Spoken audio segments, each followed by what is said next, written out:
scratching my head for quite a while trying to figure out how I celebrate hitting 5 million subscribers, which is absolutely insane, and I appreciate every single one of you. And to show my appreciation to you, I thought I would buy another 20mm. So now let me tell you a little bit about my newest financial blunder. This is the Lottie, and she is very similar to the Solarthur, but also has some differences. So this gun is 7 foot long, so we're going to start at the business end and then work our way back. So the first thing you may notice about this, it has a massive muzzle brake, just like the Solarthur, but this one comes with a nifty muzzle brake cover. Then moving on, we have a wooden handguard that I guess doubles as a heat shield. We have iron sights, and then the biggest difference between the Lottie and the Solarthur is these massive sleds. So soldiers would actually drag these things sometimes on these sleds in the snow, and then once you got to where you would be firing this weapon, you have a bipod that flips down. This thing takes a massive 10-round magazine, and it is semi-automatic. It loads from the top and ejects the shells from the bottom, and you really got to watch your hands when you shoot this thing, from what I've been told, because when it ejects these shells, it is very violent and could hurt your fingies. There's also a little rubber piece down here that is supposed to help deflect those shells. So like the Solarthur, the Lottie has a very stiff recoil system, and you can't just pull the bolt back. You literally have to crank it back. The Solarthur utilizes a chain, but the Lottie has a gear system. You just push this in, and then crank it about 2 times, and then you send it home, and you're ready to go. You have iron sights. This one does not have a scope like the Solarthur. They did not utilize a scope, but from what I understand, the fins were pretty good with iron sights. The Solarthur and the Lottie have the same taste in ammo, and that is 20 by 138B. Once you get your 10-round mag loaded and inserted, all you have to do is hit this grip safety down here, and it will send your bolt home. I would not want to put my thumb in that. So sometimes it's really hard to come across on camera just how big a gun is. So to give you some perspective, this is a Barrett M82A1 chambered in 50 BMG. It has a 20-inch barrel, and this by no means is a small gun. But when you set it next to a Lottie and a Solarthur, it looks pretty tiny. And just to give you a little more perspective, this is a Barrett mag, and this is the Lottie mag. Both hold 10 rounds, but one is 50 BMG and the other is 20mm. This guy right here is 750 grains and putting out around 13,000 foot-pounds of muzzle energy, while the 20mm is a little over 2,300 grains and producing around 35,000 foot-pounds of muzzle energy. So now it's time to finally shoot this thing, and I am very excited because I have questions that need answers. What is the recoil going to be like on this thing? Because it's a little bit lighter than the Solarthur, and its barrel does not reciprocate. So, am I going to have a good day, or is my shoulder going to be reciprocating? Let's find out, shall we? Are you struggling with credit card debt, personal loan, medical bills, or maybe you just have an insatiable appetite for big bore firearms? But it doesn't have to be that way with today's sponsor, PDS Debt. If you're making your monthly payments on your debt every month and your balances aren't going down, well, PDS Debt has a solution for you. Everyone with $10,000 or more in eligible debt qualifies. No minimum credit score is required, and bad and fair credits are accepted. A big thank you to PDS Debt for sponsoring today's video. And again, if you want to check them out, it's pdsdebt.com/KYB, and it only takes 30 seconds. Now, let's get to it. So my first question is, what's this thing going to be like shooting it on the sleds compared to the bipod? I'm guessing it's going to kick me a lot harder, but we're about to find out. This guy in here almost made a big mistake, and that is always remember to remove your muzzle brake cover. I would have been big sad. It is a little muddy out today, so I'm going to lay on this table.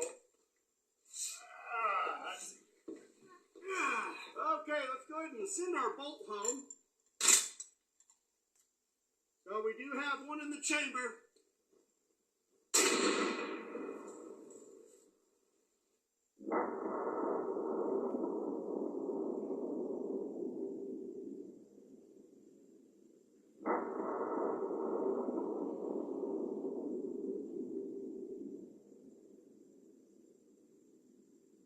First of all, shooting it off the sleds wasn't so bad.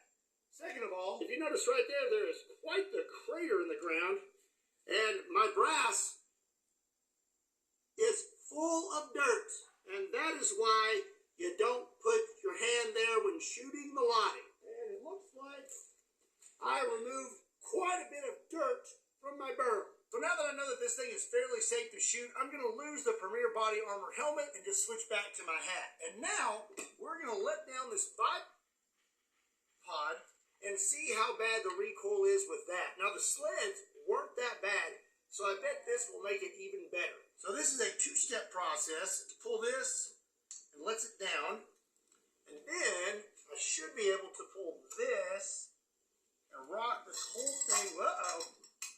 This may be a two-man job. Let me see here. Like that. And now, pull this one. Oh, wait. There we go. Oh, it's setting much higher now. So one difference that I forgot to mention between the Lottie and the Solarthern is the Solarthern has an auto-loading feature. So when I put the mag on the Lottie, I have to manually send my bolt home, but with the Solarthern, it automatically sends the bolt forward. And when you're out of rounds with the Solarthern, it automatically ejects the mag, while the Lottie holds it in there. Okie dokie. I'm going to kill two birds with one stone. We're going to see what this recoil is like, and I'm going to take a shot at that steel chair downrange and see where I'm hitting. All right, let's send our bolt home. And I'm going to aim dead center on that chair.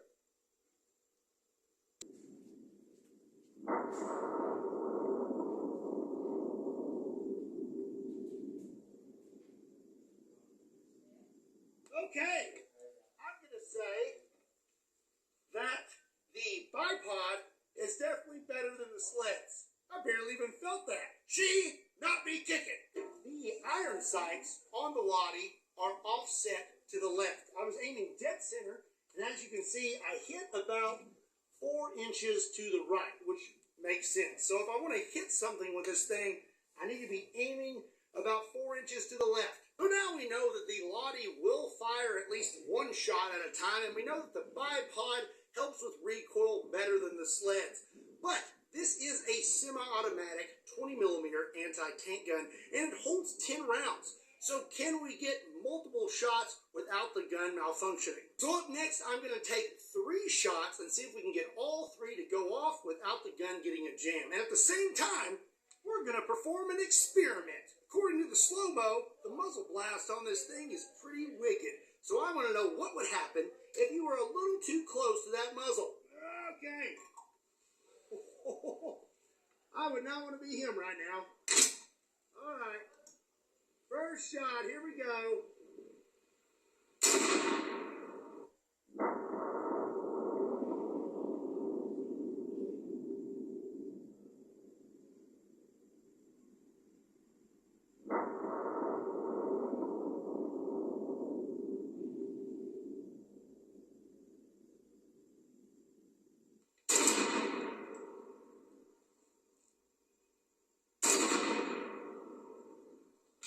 Okay.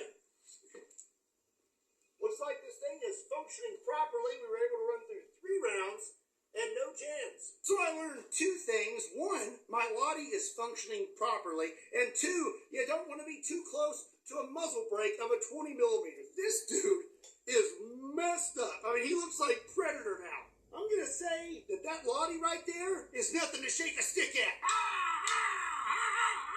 So now we're going to blast what's left of our zombie bust with our Lottie 20mm, and at the same time, I'm going to give you an opportunity to see what it's like to shoot a Lottie. And I'm going to achieve this by duct taping a GoPro to my face. Lottie 20mm anti-tank gun. Let's get this thing loaded.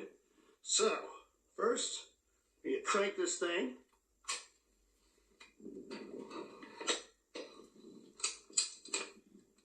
Okay. Now, we'll put our mag in there. Big old behemoth. All right, we're all set. All right, let's send this bolt home. Okay. Now, let's see if I can hit this thing.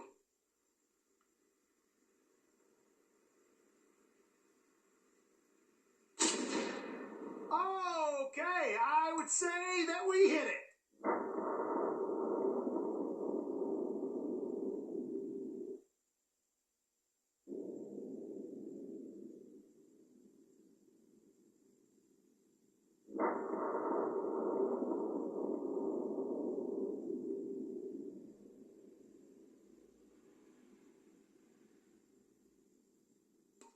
Oh. Ah. That brass is hot. Well, you may not believe this, but trying to hit a zombie bust at only 50 yards away with an anti-tank rifle with iron sights when your sights are all set to the left is actually a little more difficult than you would think. So I'm surprised that I even hit this thing. I managed to hit it in the cheek